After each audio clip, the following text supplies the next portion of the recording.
It's Michael Lean again, and this is another Bristlecone broadcast. I'm here with Vikram Kaul, who has 30 years of experience and is the leader of our integration and automation studio here at Bristlecone.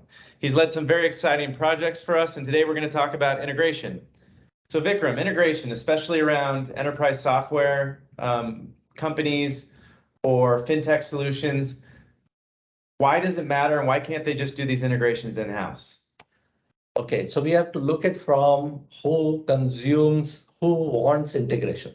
Mm-hmm. It's all organizations, enterprises have over a period of time adopted best-in-breed solutions like for ERP, for doing the supply chain and so on and so forth. So, and what happens over a period of time, similar data elements appear in different platforms. For example, customer data will appear in Salesforce.com, customer data appears in financial systems and so on. So there are multiple occurrences of all these different kinds of data elements that are very important for the organization. Now, organizations therefore want to get meaning out of this data, and it is not possible to get meaning unless and until there is one single source of truth.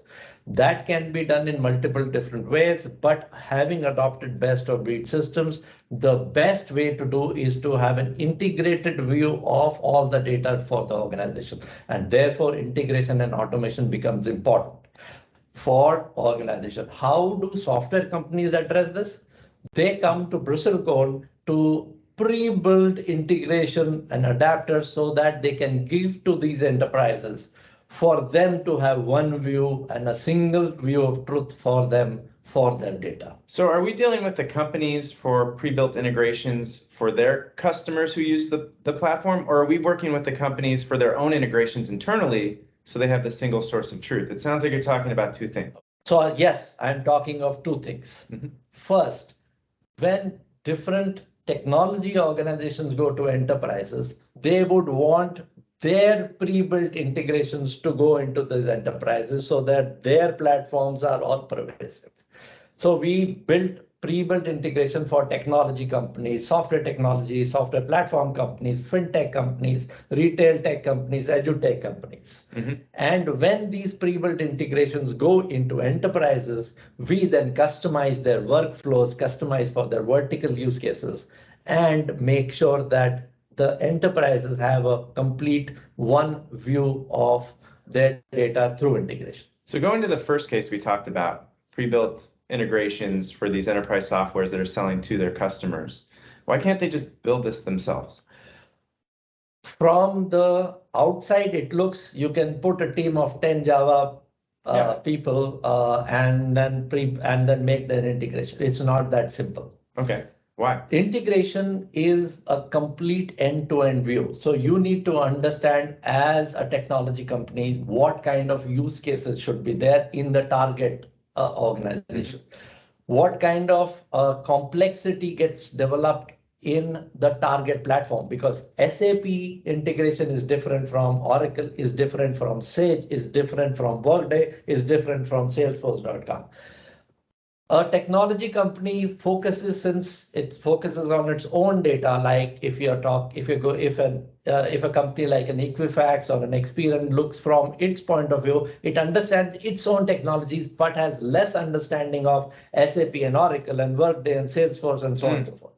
And that's where Bristlecone comes into picture. And Bristlecone understands all these technologies, including some of what the source integration is, and therefore we are best placed in doing this for any organization rather than that organization trying to understand 30 different pieces of software. It would be very expensive to hire the people to understand the 30 different pieces of software, where their competitive advantage is the engineers for specifically their platform, so they give the rest to us. Very well said. And how do we work well with their engineering teams? Because I imagine we are working hand in hand with their internal teams, correct? Absolutely. So we always work as a one team together with their engineering, their business team. Now, with this integration, it is very important to understand it is a revenue generating initiative for these technology companies. Mm-hmm. So we not only work with their technical team, we work with their partner team, we work with their business teams.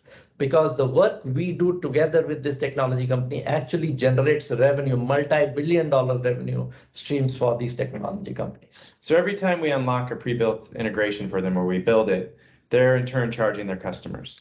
They either charge their customers in direct subscription or license fees, or if it's like a payment company, then it results in higher payments and therefore higher revenue. So there are multiple ways in which they build commercial models for their customers. Okay, so this case is crystal clear. So let's talk about the other one where internally you need integrations for a single source of truth. Why can't they do that internally? Is it the same thing? It's because the expertise of the systems? Yes, it's the expertise of different systems. So if an organization has for Salesforce.com for capturing sales data, SAP for recording their financials, let's say a Workday for doing their people, maybe a warehouse system, let's say I have a planning or warehouse system of Coupa or Blue Yonder, then look at we have already covered 5 or 6 different systems. So we just had a discussion with Shipra about product analytics. So for those of you watching, we did a video with Shipra Sharma, who's the head of our AI and analytics studio,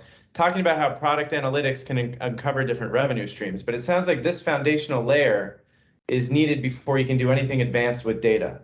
This integration work. Absolutely. So integration enables one view of the data, which then Shipra Studio can take and make different kinds of meanings and inferences out of the data. Very clear. So if somebody's in charge of these integrations, and I imagine, is the person who's in charge internal integrations also in charge of external integrations? Not necessarily so. Okay. Now, what would happen? It may the need for integration may arise from somebody who wants to do analytics and cannot see one view of data, and therefore that person will come to us and say, "Hey, I want to do this analytics or AI or machine learning, but I'm unable to see one view of the data." Okay. And therefore, the first solution as a prerequisite is to make sure integration happens, and then you can do the logical meaning out of the data. So what words of advice would you have for someone who's about to embark on this journey of integration? Let's say it was just prioritized, it's something that needs to happen. How would you approach it? In terms of approach, any person responsible for integration in an enterprise needs to look what they want to do in terms of analytics and what they have in terms of infrastructure and applications and platforms. And once they have a quick view of both the end result and what they have, then we can work out with Bristlecone what kind of integration is needed. Some of it actually we find is already exists in the organization because of the licenses they get from the platform and the software guys. So we'll evaluate that and say what is necessary, what needs to be customized, and therefore give proper solutions. So we're just not a builder. We also go in and help consult and analyze on what's best for them. Absolutely. So it is not only what they have, taking a stock of it, but what can be used in the most productive and efficient manner to get the analytics through a consulting-led assignment, which can lead to integration, leading to analytics. That's the connect. Well, Vikram, thank you for talking to me today. And to anyone else, if you need further information, just contact us and you can get in touch with Vikram, the man himself.